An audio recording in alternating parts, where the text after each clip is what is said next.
The idea behind the Erez cold brew coffee company came from an epiphany.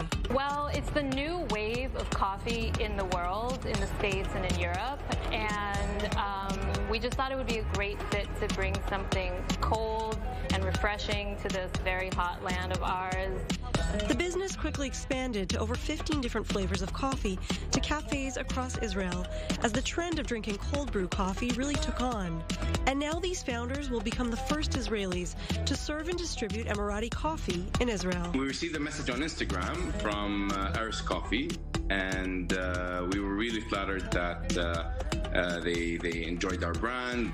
Emirati Coffee Co. is already renowned across the Emirates, and the new deal will bring a new flavor to its business dealings.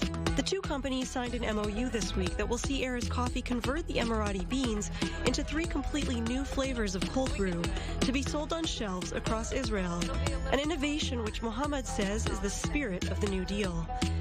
As in the Emirates, coffee is more than just a drink.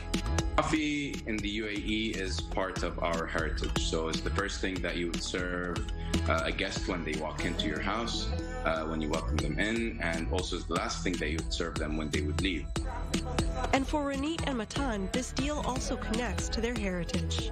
Ronit and I, our families are Jews from the Arab world. I think it's also pretty cool that my grandparents had a business alongside Muslims in Morocco, and the same is true with Ronit's family.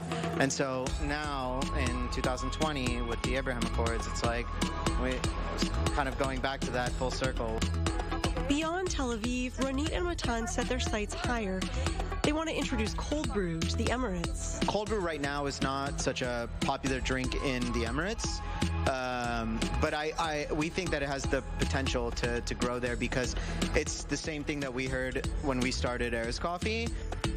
But for now, the idea is to set an example, 1 cup at a time. Coffee culture is very dynamic, and we wanted to also show the world that we can find things that we are in common with, even with something so simple as coffee, something that brings everybody together. Emily Rose, I-24 News.